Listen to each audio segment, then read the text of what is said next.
Қайырлы күн достар. Көптен эфирге шықпағаныма, яғни жаңа видео шығармағаныма кешірім өтінемін. Шаруалар болды. Мен бүгін сіздерге бір фишкамен бөліскім келеді. Яғни кез келген бейне сабақты, яғни видеодағы текстіні, былай айтқанда, Word-қа түсіру. Оны қалай жасаймыз? Біріншіден сіздерге Google Chrome браузер керек. Google Chrome, міндетті түрде Chrome керек. Мынадай мінекей Mozilla Opera басқаларымен келмейді. Егер Chrome жоқ болса, сіздерде Chrome'ды орнатып алу керек болады міндетті түрде. Оны google.com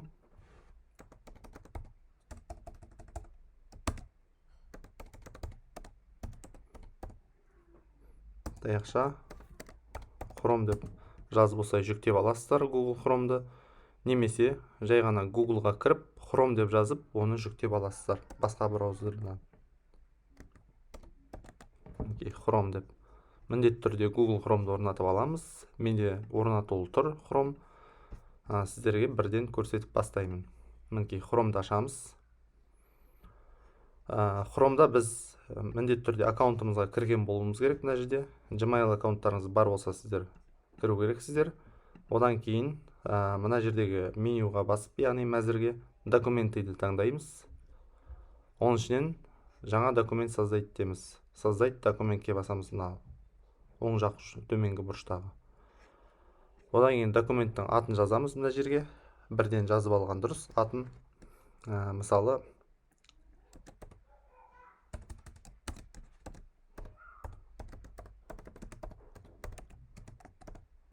осылай деп атадым. Одан кейін сақталады. Енді біз екінші терезе ашуымыз керек. Екінші вкладка емес, яғни екінші терезе міндетті түрде. Екінші терезеге біз қажетті материалымызды ашамыз, яғни видеомызды қосамыз. Мынаны кішірейтіп қоюға болады. Екінші терезені мына жаққа қоямыз, былай еткізіп. Екінші терезені ашып, ол жақтан керек видеоны таңдаймыз. Мысалы, YouTube-ты ашамыз да. YouTube-тан мен қажетті видеоны таңдаймын.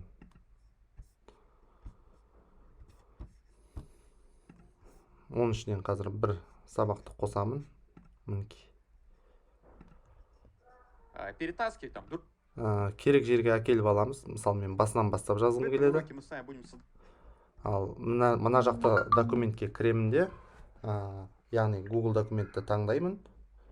Одан кейін Google документте мынадай таңдаймыз. Үлкейтіп аламыз. Инструменты, голосовой ввод. Оны ашқаннан кейін видеоны қосамыз да, бірден микрофонның суретіне басамыз. Давать компонент здоровья.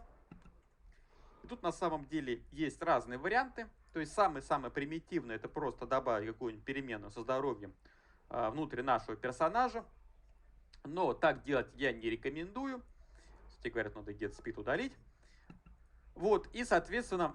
Және маңызды айта кететін жағдай, яғни сіздердің терезелеріңіз жазып жатқан активный окно болу керек. Активный окно дегеніміз қалай? Мен мына жаққа бассам, мінекей мынау активный. Енді мына жақ терезеге бассам, мынау активный. Егер біз былай еткізіп дыбысты жазып жатып, басқа жаққа басып қалсақ, жазу тоқтап қалады. Біз міндетті түрде басқа жақта дайындап қосып алуымыз керек. Былай еткізіп дайындап алайық, мысалы. Мына жақта дайындап алуымыз керек.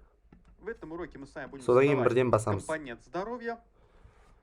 И тут на самом деле есть разные варианты. То есть самый-самый примитивный — это просто добавить какую-нибудь переменную со здоровьем внутрь нашего персонажа.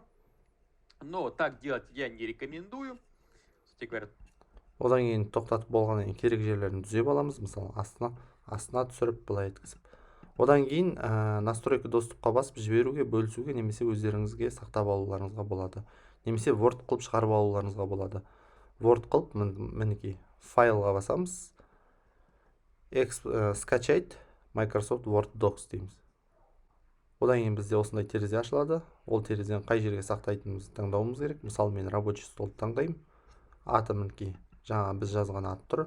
Сохранить батырмасын басамыз. Одан кейін жүктеліп, Word документ ретінде түседі. Мінекей, мен барлық терезені жасырамын қазір. Мінекей, бізде Word документ болып дайын тұр. яғни бассақ мынадай кәдімгі Word форматында ашылады. Енді осы текстімен ары қарай жұмыс жасауға, оны қазақ тіліне аударуға, тағы басқасын істеуге болады. Біз мысалы тағы аудармашыны ашамыз. Мына жақтан Google аудармашы. Бүткізіп Google аудармашыны ашып, жаңа мәтінді алып келіп, мына жақтағы көшіріп аламыз. Мінекей правка, копировать батырмасын басып барлығын белгілейміз де. Одан кейін мына жерге орыс тіліне қойып, мына жақтан қазақ тіліне қойып,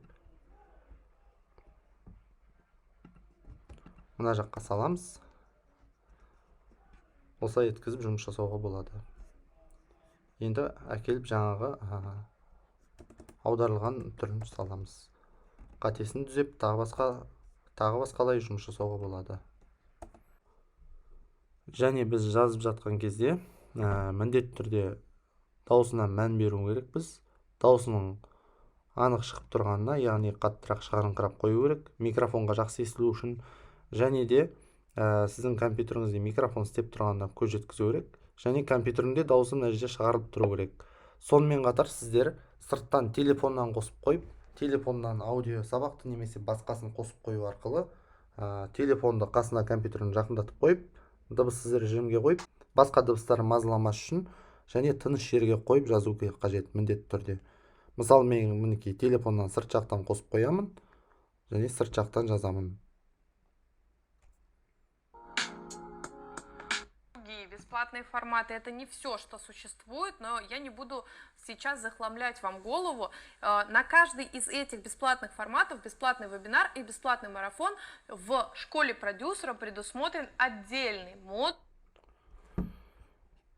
Сонымен қатар осылай еткізіп, дұрыс жазбай қалған жерлерін өзіңіз қолмен дұрыстап жіберсеңіздер болады. Осылай еткізіп. Ең бастысы тыныш жерде тұру керек, басқа бөтен дыбыс естілмеу керек қасында, және дауыс шығып тұру керек. Назарларыңызға рахмет. Сау саламатты болыңыздар. Видео ұнаса лайк басып, комментарий жаза кетіңіздер. Және достарыңызға тарата жүріңіздер.